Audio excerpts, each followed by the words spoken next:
नमो रिहन्ताणं नमो सिद्धाणं नमो ऐरेयाणं नमो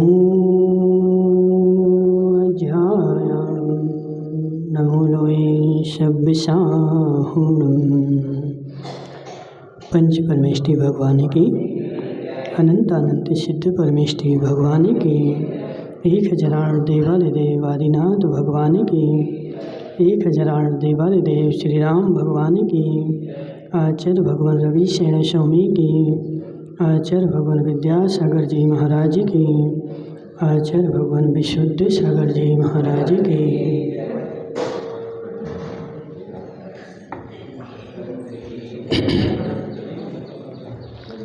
मनीषियों, यहाँ पर पद्म पुराण चल रहा था और जिसमें कल अपन देख रहे थे कि प्रत्येक जीव को अपने कर्मों का फल मिलता है। जो मैंने किया था वो मिल रहा है और जो करूँगा वो मिलेगा, ऐसा निश्चित है। जब ऐसा निश्चित है और जिसको दृढ़ श्रद्धान हो गया कि जो मैं करूँगा, जैसा मैं करूँगा वैसा ही मुझे मिलेगा, तो जैसा मुझे चाहिए है वैसा करेगा। राकेश जी, जैसा मुझे चाहिए है वैसा करेगा और जैसा करेगा वैसा मिलेगा। ये तो अटल सत्य है और इसको हम स्वीकार नहीं करें और स्वीकार नहीं करके संसार में यहाँ वहाँ हाथ पैर पटके और हाथ पैर पटक करके हम ऐसा पुरुषार्थ करें कि हम पत्थर को सोना बना करके रहेंगे, तो 3 काल में संभव नहीं है। अब किसी को देखो, बहुत सारे लोग होते हैं ना संसार में, तो किसी को बुने लिखने में बोलते कि और आई जानते ना क्या? और आई मतलब बैठे बैठे मन में विचार आ गया और जैसे ही मन में विचार आया तो वह आदमी क्या किया कि वह काम करने के लिए उसने ठान ली, मैं ऐसा करके रहूँगा। लेकिन हे जीव, जो तूने ठाना है एक बार उसको देख तो जरा कि संभव है कि असंभव है। जो काम संभव हो उसको ठाने तो तेरा पुरुषार्थ काम कर सकता है, लेकिन जो काम असंभव है, हो ही नहीं सकता, और उसको ठान करके तू बैठ जाए और बोले कि मैं तो करके ही रहूँगा, तो इसी का नाम नागेंद्र सेठ, संसार में सबसे बड़ा मिथ्यात क्या है? तो यही है। मिथ्यात क्या है बताओ राकेश जी? तुम तो स्वाध्याय करते ना शाम को। मिथ्यात क्या है? बोलो, मुंडी नहीं हिलाना, बोलना है। मिथ्यात क्या है? स्वाध्याय करते उसमें बार बार आता होगा। क्या है? जो काम असंभव है उस काम को संभव मानना, इसका नाम है मिथ्यात। यानी जो काम, जैसे माना कीजिए तुम्हारा भवन है, अब नागेंद्र सेठ बोले कि हम इस भवन को रोड पे दौड़ाएंगे, संभव है? नहीं है। और फिर नागेंद्र सेठ क्या कर रहे हैं कि इसको रोड पर दौड़ाने का पुरुषार्थ कर रहे हैं और भगवान के सामने बैठ गए और पूजा कर रहे, पाठ कर रहे, माला फेर रहे, हे भगवान मेरा मकान जो है रोड पे दौड़ने लगे, हे भगवान चमत्कार हो जाए। तो हे जीव, ऐसे चमत्कार थोड़ी होते, समझना। और मैंने ऐसा नहीं कि पुरुषार्थ भी नहीं कर रहा हूँ, पुरुषार्थ भी कर रहा हूँ। किसके लिए? मेरा भवन रोड पर वाहन गाड़ी के जैसे रोड पे दौड़ने लगे, तो इसके लिए मैं पुरुषार्थ कर रहा हूँ और ऐसा 3 काल में कभी भी संभव नहीं है। और इसका पुरुषार्थ जो तू कर रहा है, इसका नाम है मिथ्यात। तो कहने का से क्या है? काम करने की ठानो, मुझे काम करना है, बिल्कुल ठान ली, मन में दृढ़ निश्चय हो गए, कुछ भी हो जाए मैं करके रहूँगा। लेकिन जो काम तुमने ठाना है, पहले यह तो देखो कि मुझसे पहले आज तक किसी ने किया है कि नहीं किया। यदि वह काम संभव होगा, नागेंद्र सेठ, यदि जो काम मैं करना चाह रहा हूँ वह काम मुझसे पहले किसी ने आज तक अनंत काल में किया है कि नहीं किया है? यदि संभव होगा तो जरूर आज तक किसी ना किसी ने किया होगा, और असंभव होगा तो आज तक किसी ने नहीं किया होगा। नहीं नहीं महाराज, हम कम थोड़ी हैं, हम पीपल कूट के हैं। हम वही काम करेंगे जो आज तक किसी ने नहीं किया होगा। नागेंद्र सेठ, हम पीपल कूट में वो दुकान खोलेंगे जो संसार में कोई के पास नहीं होगी। खोल के दिखाओ। ऐसी दुकान खोलो जो पूरे भारत में नहीं, पूरे विश्व में कहीं भी एक भी नहीं हो। खोल सकते हो? बोलो, कोई खोल सकता है? वो दुकान नहीं, पीपल कूट में नहीं हो वो दुकान तो खोल सकते हो, लेकिन पूरे विश्व में ही नहीं है। बोलो कौन खोलेगा? बस ऐसी दुकान जो विश्व में है ही नहीं, वो होती ही नहीं, और उसको मैं खोल सकता ही नहीं। तो जो मैंने ठाना है, मुझे काम करना है, मैं करके रहूँगा। लेकिन तुम करके तो रहोगे, लेकिन पहले ये तो देखो कि वह काम संभव है कि असंभव है, वह काम हो सकता है कि हो ही नहीं सकता। और जो काम संसार में हो ही नहीं सकता, उस काम के लिए मैंने संसार में कमर कस ली, और कमर कस के निश्चय कर लिया मैं इसको करके ही रहूँगा। इसका नाम है मिथ्यात्व। और राकेश भाई, ऐसे काम मेरे जीवन में बहुत सारे चल रहे। कैसे काम? जो काम आज तक किसी के हुए नहीं हैं और भविष्य में किसी के द्वारा होंगे भी नहीं, ऐसे काम मेरे जीवन में मेरे द्वारा बहुत सारे मेरे जीवन का अंग बने हुए हैं, और इसको मैं करने के लिए ठाने बैठा हूँ। इसलिए मेरा मिथ्यात्व संसार में गल नहीं रहा है और काम मेरा हो नहीं रहा है। क्यों नहीं हो रहा काम? क्योंकि संभव ही नहीं है ना। जो काम संभव हो उसको करो तो तुम्हारा पुरुषार्थ। देखो, हल्ला नहीं करना, काम कर सकता है, लेकिन जो काम संभव ही नहीं है और आज तक किसी का हुआ ही नहीं है और उसको मैं कर रहा हूँ, तो वह काम तेरा 3 काल में होने वाला नहीं है। ऋषभ भाई, तुमने बर्तन की दुकान खोली, तुम्हारी खूंटा में काहे की दुकान थी? कोई दुकान नहीं थी, तो तुमने बर्तन की दुकान खोलने की कैसे ठानी? बोलो। नहीं, देखो, संसार का एक भी काम मैं बिना कुछ सुराग मिले करता नहीं हूँ। मुझे कोई ना कोई कहीं ना कहीं से सुराग तो मिला होगा, कहीं ना कहीं से उस काम को करने का आइडिया तो मिला होगा। मिला कि नहीं मिला? कहाँ से मिला? तुम्हारा कोई रिश्तेदार बर्तन की दुकान खोले क्या? हाँ ना, बोलो ना, पैसा थोड़ी लग रहा है। तुम्हारा कोई रिश्तेदार बर्तन की दुकान खोले क्या? ये तुम यहाँ पर आए तो तुमने किसी की दुकान देखी कि उसको देख करके मेरा भी मन हुआ कि इसकी चल रही तो मेरी भी चल सकती है, और ये काम कर रहा है तो मैं भी कर सकता हूँ। क्यों कर सकता हूँ?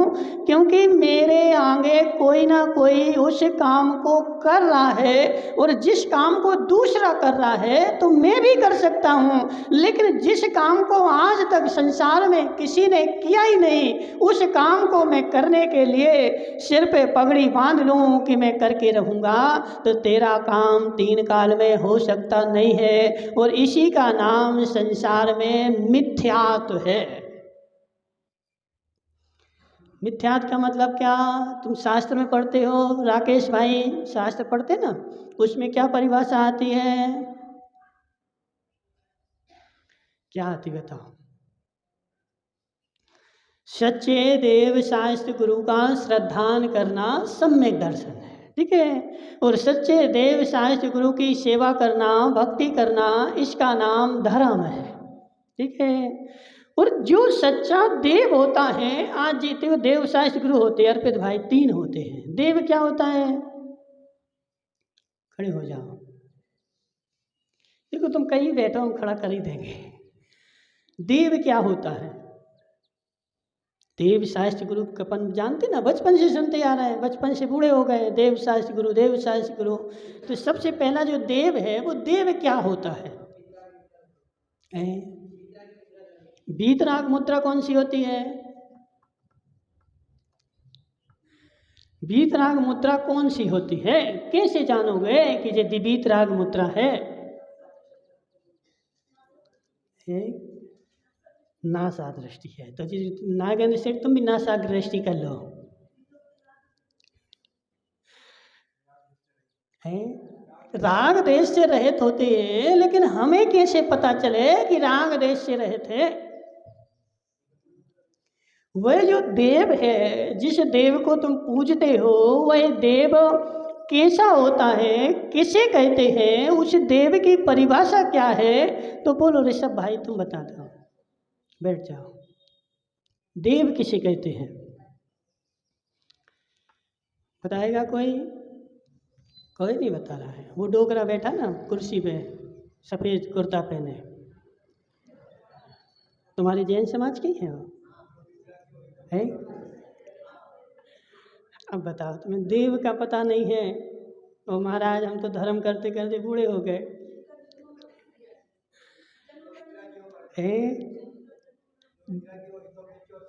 हाँ ठीक है ना। जो वीतरागी, सर्वज्ञ, हितोपदेशी, ये 3 लक्षण जिसके पास होते हैं, उसका नाम होता है देव। और जिसके पास ये 3 लक्षण नहीं पाए जाए, वह संसार में देव की कोटि में नहीं आता है। और अरहंत भगवान जो है, वह 18 दोषों से रहित हैं। जन्म, मरण, बुढ़ापा, प्यास, भूख, पसीना, स्वेद, राग, देश, अरति, द्वेष, जिस सारे 18 दोष उनके नाश हो गए। और जिसके 18 द्वेष नाश हो गए, और जो है पंचम गति में चले गए। गतियां कितनी होती? कौन कौन सी? नहीं पता? तुम्हें ही पता है, तुम तो घाटोल से सीख के आई थी।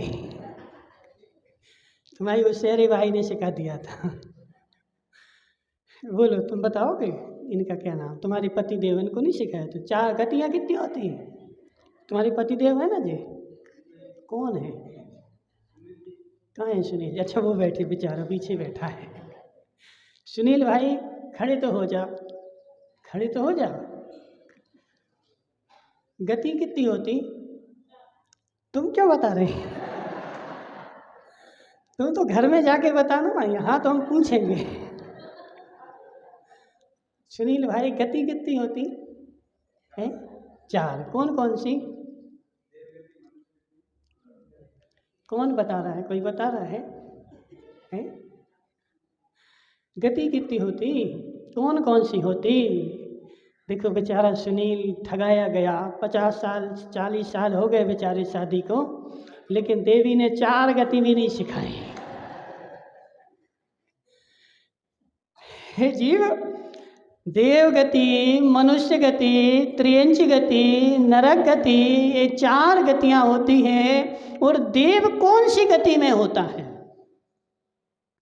जो तुम अरयनाथ भगवान को पूछते हो, ये अरयनाथ भगवान अभी वर्तमान में कौन सी गति में है? बोलो ऋषभ जी। अरयनाथ भगवान वर्तमान में कौन सी गति में है? ऋषभ जी नहीं पता? कौन बताएगा जी? चश्मे वाले दादाजी कुर्सी पे बैठे। अरयनाथ भगवान कौन सी गति में है अभी? हाँ हाँ, बोलो बोलो। है?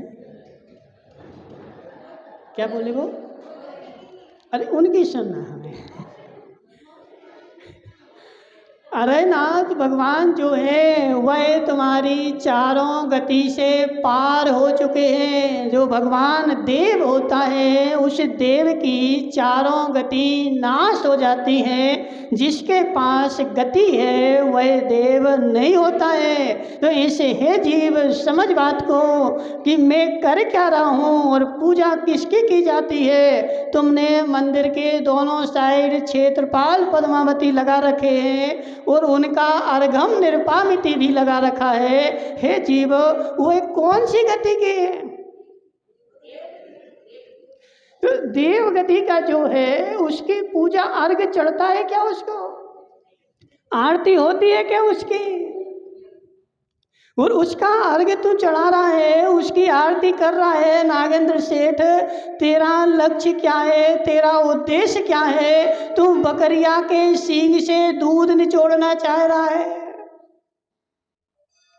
हे जीव अष्टद्रव्य मात्र किसको चढ़ती है? जो 8 कर्मों से रहित हो गया है या 8 कर्मों से रहित होने के लिए कार्य कर रहा है। इसके अलावा संसार में किसी को अष्टद्रव्य चढ़ाएगा तो आचार्य कहते हैं कि नरक का गामी होगा। क्या नाम तुम्हारा? राकेश भाई। 8 कर्मों से जो रहित हो गया है उसको ही अष्टद्रव्य चढ़ती है, या जो 8 कर्मों को काटने के लिए लगा हुआ है उसको अष्टद्रव्य चढ़ती है। और संसार में किसी को भी अष्टद्रव्य नहीं चढ़ती है। और यदि तू उसको अष्टद्रव्य चढ़ाएगा तो तुझे आचार्य कहते हैं कि नियम से नरक गति में जाना पड़ेगा, क्योंकि तूने क्या किया? विपर्यास कर दिया। जो जहाँ का नहीं था वहाँ तूने लगा दिया। ये जो देव हैं ये कौन थे और क्यों रखे थे? तो ये मंदिर में मंदिर की रक्षा के लिए रक्षपाल थे। नागेंद्र सेठ कौन थे? कौन थे? तुम सेठ हो, सारा दोष तुम्हारे सिर माथे। देखो नियम तो ऐसे ही है, जो मुखिया बने ऐसे ही थोड़े मुखिया बन जाते हैं। जो मुखिया बनता है उसको सिर पे डंडे उसी को खाने पड़ते हैं। और जितना सारा गलत काम हो ऐसा तुम देखना, पुरुषार्थ सिद्धि उपाय में लिखा है कि वह वो करेती हिंसा और फल भोगेगा एक। बहु हिंसा करें लेकिन फल भोगे कौन? तो एक आदमी एक युद्ध में 1 लाख लोग मर गए तो उसका मरने का फल किसको मिले? तो जो वहाँ का राजा है उसके सिर माथे, क्योंकि मुखिया वही है। तो सारे जो समाज का, देश का, राष्ट्र का जो मुखिया होगा और उस समाज में जो गलत काम होगा उसका पाप किसके सिर माथे? राकेश भाई किसके सिर माथे है? जोर से बोलो ना। उसका सारा पाप जो है किसके सिर? तो वह है मुखिया के सिर। तो इसलिए हे जीव समझ मेरी बात। क्या बोल रहे कि जो कार्य जैसा है ही नहीं। हम अनंत भगवान की 8 द्रव्य से पूजा इसलिए करते हैं कि हे भगवान तुम 8 कर्मों से रहित हो गए और मैं भी 8 कर्मों से रहित हो जाऊं, इसलिए तुम्हारे लिए मैं अष्ट द्रव्य चढ़ा रहा हूँ। और नागेंद्र सेठ ने मंदिर के पास देवी देवता बना दिए और देवी देवता रख दिए। काय के लिए रखे थे? कि हे देवी देवता तुम भगवान की रक्षा करना, भगवान की पूजा करना, भगवान की सेवा करना, इसलिए रखे थे। और अज्ञानी जीव को देव अदेव का पता ही नहीं था, देव को देव का पता ही नहीं था और सच्चे बुरे का पता ही नहीं था। तो उसने तो क्या किया, उनको भी पूजना प्रारंभ कर दिया। वो बेचारा सुनील वगेरिया है ना, वगेरिया हो तुम लोग, धीरावत हो। सुनील धीरावत गया कहाँ? कलेक्टर के यहाँ। काहे के लिए?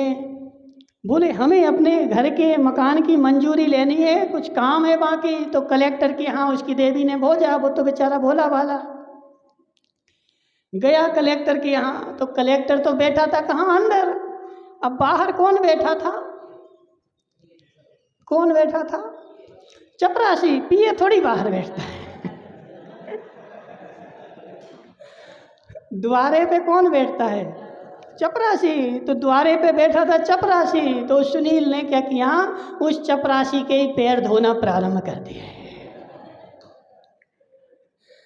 क्यों? बेचारे को पता ही नहीं है कि ये कलेक्टर है कि ये चपरासी है। तो ऐसे जो देवी देवता है ये कौन है? तो चपरासी है। नागेंद्र सेठ कौन है? चपरासी है। और तू चपरासी के पैर धो रहा है और पैर धो करके उनसे बोल रहा है कि हे चपरासी, मैं भी कलेक्टर बन जाऊं। तो चपरासी को तो कलेक्टर बन जान दे पहले।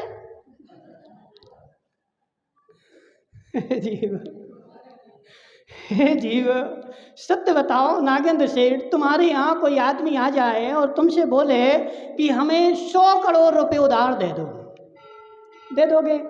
क्यों क्यों नहीं दोगे? नहीं, ये राकेश भाई आ गए, चलो कोई अनजान नहीं था, राकेश आ गए और नागेंद्र सेठ से बोल रहे, नागेंद्र भाई हमें 100 करोड़ रुपए उधार दे दो, दे दोगे? क्यों नहीं दोगे? क्यों नहीं दोगे?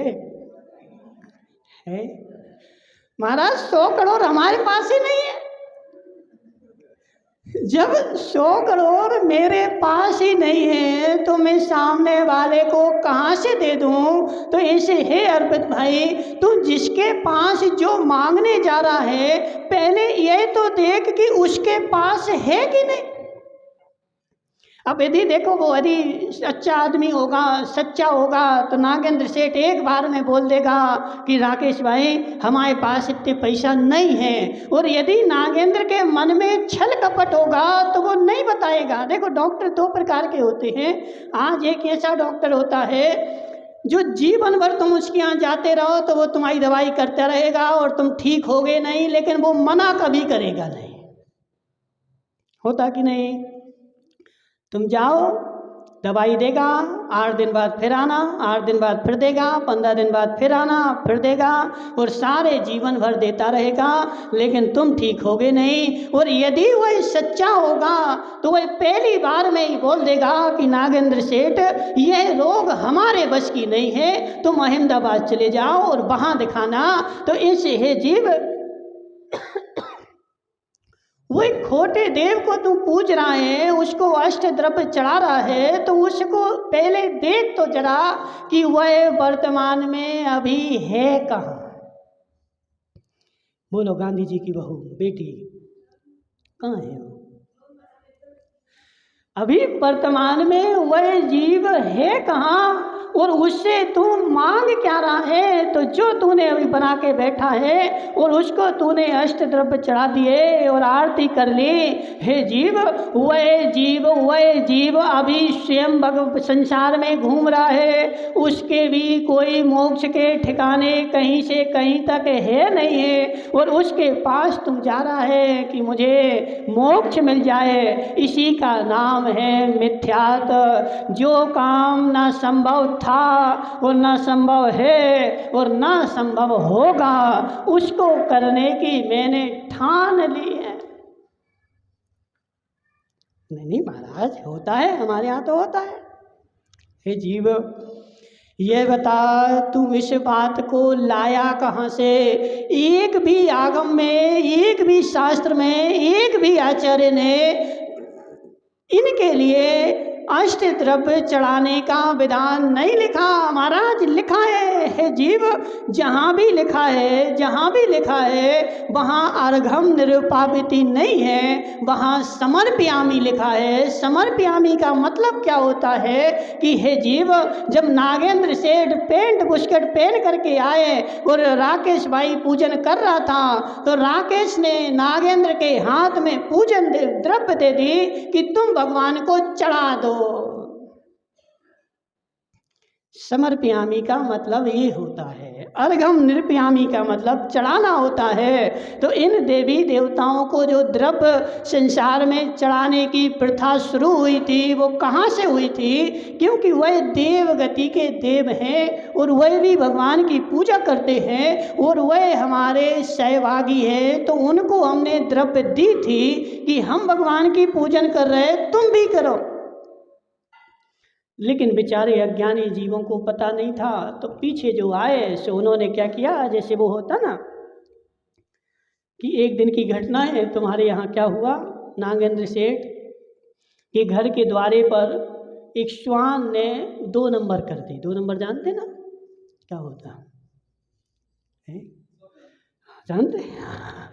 नागेंद्र सेठ के घर के द्वारे पर एक श्वान आया और पूंछ उठा करके उसने 2 नंबर कर दी। और नागेंद्र सेठ के घर पे रिश्तेदार आने वाले थे। अब 1 मिनट में मैं कैसे अभी उठा के फेंकूं तो कपड़े खराब हो जाए। तो नागेंद्र सेठ ने क्या किया, सामने फूल बिक रहे थे, सो फूल उठा करके और उस मल के ऊपर डाल दिए। काहे के लिए? ताकि ये ढक जाए, अच्छा दिखे। और इनकी बदबू जो थी वो खुशबू के कारण, फूलों के कारण बदबू खत्म हो जाए। अब भी रिश्तेदार आने वाले हैं। तो नागेंद्र सेठ ने क्या किया, उसके ऊपर मल डाल दिए, वो मल के ऊपर फूल डाल दिए। और जैसे ही फूल डाले तो वो ऋषभ तो सामने से देख रहा था बर्तनों की दुकान से, तो उसको तो रहा नहीं गया। अरे बोले, सेठ जी के घर के सामने देवता प्रकट हुए, इन्होंने फूल चढ़ाए, वो भी एक टोकरी लाया।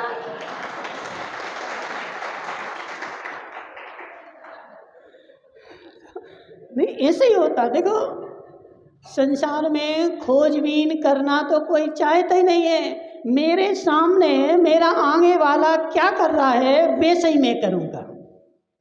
क्या करूँगा मैं? ये सामने वाला जो कर रहा है उसका अनुसरण करके और मैं भी आगे बढ़ता जाऊंगा। हे जीव, उस मार्ग की खोजबीन तो कोई करता नहीं है और यही उन मार्ग प्रारंभ हो जाता है। अब उस ऋषभ ने 1 टोकनी फूल डाल दिए, ढेर लग गया। अब जैसे ही ढेर लगा तो सारे गांव के आ गए। अरे जी क्या हो गया? बोले, देवता प्रकट हो गया। सारे गांव के आ गए। अब देखो ऐसे ही है, कहीं चमत्कार हो ना हो तो कोई पूछता नहीं है। अरे नमस्कार, चमत्कार को नमस्कार। सारे गांव ने आकर के 1-1 टोकनी फूल डाले और वहां पर वो क्या अच्छा ढेर लग गया। बोले, कौन से देवता प्रकट हुए? सेठ जी नाम तो बताओ। सेठ जी बोले, मल देवता प्रकट। हो, मल देवता की जय, मल देवता की जय। सारे गांव ने जयकारा लगाना प्रारंभ कर दिया, मल देवता की जय। और जयकारा भर गया और वहां पर मंदिर बना दिया। किसका? मल देवता का मंदिर सेठ जी के घर के सामने। और सब लोग पूजा करने चले गए। हे जीव, सच्ची बात क्या थी?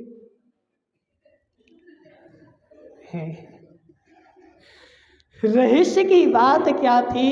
मूल मुद्दे की बात क्या थी? किसी को कोई मतलब नहीं है। हे जीव, मैंने मल को ढकने के लिए उसके ऊपर फूल डाल दिए थे, मल ढक जाए, पूजा करने के लिए नहीं डाले थे। लेकिन पीछे आने वाले लोगों को कुछ भी पता नहीं था, कुछ भी विवेक नहीं था। वह तो एक दूसरे का अनुसरण करते।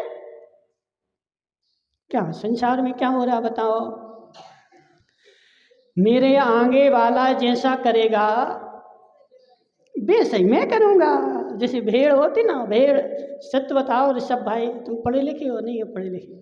कितनी कौन सी क्लास पढ़े हैं? 12वीं पढ़े। और कोई ज़्यादा पढ़ा लिखा हो? है और कोई पढ़ा लिखा है? वो मूँछों वाले दादाजी ज़्यादा पढ़े लिखे हैं। वो काली मूँछों वाले, क्या नाम उनका है? प्रदुमन जी। प्रदुमन जी दादाजी, तुम कहाँ तक पढ़े लिखे हैं? LLB करी? तो नहीं नहीं, हंसने की क्या आवश्यकता है, करी तो करी। हाँ, प्रदुमन जी दादाजी, सत्य बताओ, 100 भेड़ें हैं और 100 भेड़ें रोड पर जा रही थी और रोड पे आगे गड्ढा था और एक भेड़ गड्ढे में गिर गई। तो अब कितनी बची? जोर से बोलो ना, खड़े हो जाओ। कितनी बची? देखो जी, तो इनको देख करके वो नत्थू लाल की याद आ गए। समझ रहे? वो शराबी फिल्म थी ना, मूछे हो तो नत्थी लाल जैसी, वरना ना हो। ऐसे बोलना तुम लोग, ठीक है? नहीं नहीं, खड़े रहो, बैठ क्यों रहे? बोलो प्रद्युमन दादाजी, यदि 100 भेड़ें हैं और 100 में से एक जो थी वो गड्ढे में चली गई, कितनी बची? 99 बची। ठीक है, बहुत अच्छा है। संसार की गणित में 100 में से एक गड्ढे में गई तो 99 बची, लेकिन जैन धर्म की गणित में 100 में से एक गड्ढे में गई तो एक भी नहीं बची। क्यों? क्योंकि एक गई है तो वो 99 भी गड्ढे में ही खोदेंगी, एक भी बचने वाली नहीं है। तो ऐसे बैठ जाओ आप, ठीक है? कष्ट हुआ हो तो क्षमा कर देना, ठीक है? ऐसे मेरी गणित भी ऐसी ही चल रही है। यदि मेरे सामने मेरा आगे वाला गलत करेगा तो मैं भी भेड़ चाल चल रहा हूं ना। सामने वाले ने जो किया है वही मुझे भी करना है, और ऐसे करते करते मेरा सारा जीवन बीत गया। लेकिन सही क्या है, गलत क्या है, आज तक मैंने खोजने की कभी सोचा ही नहीं। नहीं, ये कर रहा है तो मैं भी कर रहा हूँ, वो कर रहा है तो मुझे भी करना है। लेकिन हे जीव, वो सच्चाई को तो देख। वह जो तूने परंपरा चालू करी है, वह परंपरा कहाँ से चालू हुई थी और क्यों चालू हुई थी? तो वह परंपरा जो है, हम मनुष्य गति के मनुष्य हैं और वह देव गति का देव है। तो वह और हम जो है समान समान है। तो हम जब पूजा करने बैठे थे तो हमें देखो, हम दयालु हैं, हमारे पास दया होती है। अब जो बेचारा निर्दयी होता है ना, निर्दयी की बात अलग चीज़ है, लेकिन दयावान जो होता है उस दयालु को दया आती है। और हम सामने पूजन कर रहे और सामने से कोई आदमी आ जाए और वो बेचारा निठल्ला खाली हाथ आया तो हमें दया आती है। हमारे चावल तुम ले लो और भगवान को चढ़ा दो। तुम लोगों को आती कि नहीं आती? तुम तो घाटोल वाले, पीपल गुट वालों से पूछा है। अपन को दया आती है तो ऐसे अपन उसको चावल दे देते हैं। तो ऐसे जो देवता के सामने चावल चढ़ाने की प्रक्रिया शुरू हुई थी, वह दया के वशीभूत अर्घम निरूपामिति नहीं था, वह उनको हमने समर्पित किए थे कि तुम ये चावल ले लो और भगवान को चढ़ा दो। उनके हाथ में दिए थे, चरणों में नहीं दिए थे। इसलिए हे जीव समझ, क्या नाम राकेश भाई, भगवान महाराज के पास जब तुम कभी भी महाराज के पास जाता है तो महाराज के चरणों में श्रीफल भेंट अर्पित किया जाता है कि हे महाराज, तुम्हारे चरणों में मैं श्रीफल भेंट कर रहा हूँ। काहे के लिए? किसी निवेदन के लिए। लेकिन किसी पंडित के पास जाता है तो ऐसे फोन पे नहीं बुलाना पड़ता, खाली हाथ नहीं जाया जाता। पंडित के पास भी जाता है तो पंडित को हाथ में श्रीफल भेंट करता है, मेरे यहाँ ऐसा ऐसा कार्यक्रम है और तुम्हें आना है और तुम्हें करवाना है, इसलिए मैं तुझे हाथ में श्रीफल दे रहा हूँ। जो हाथ में दिया जाता है वो चढ़ा हुआ नहीं होता। तुम्हारे यहाँ नागेंद्र भाई कोई बुलौआ हुआ, नागेंद्र ने 10 उपास करे और 10 उपास करके सारे नगर को बुलाया, बुलौआ किया, नारियल बांटे, सबको हाथ में दिए। वह नारियल चढ़ गए क्या है? वो हाथ में जो नारियल दिया जाता है वो चढ़ा हुआ नहीं होता है, वो फिर से अर्घम निरूपामिति करके चढ़ाया जाता है। तो ऐसे देवता को जो अपन अर्घ देते हैं, क्षेत्रपाल पद्मावती को देते हैं, वो अर्घम निरूपामिति नहीं है, वो उनके हाथ में दिया जाता है कि तुम भगवान को चढ़ाओ। हम तुम्हें चढ़ा नहीं रहे, लेकिन बेचारे मूर्खों को तो पता नहीं था। उन्होंने क्या किया? अर्घम निरूपामिति स्वाहा। अब कौन देव है, कौन कुदेव है, किसको हाथ में देना है, किसके चरणों में चढ़ाना है, ये तो हमें विवेक था ही नहीं। और ये सारी परंपराएं चल गई और उसके सामने अर्घ जो चढ़ाया जाता है वह तुम्हारी नरक गति का साधन है, यह पक्का मानना।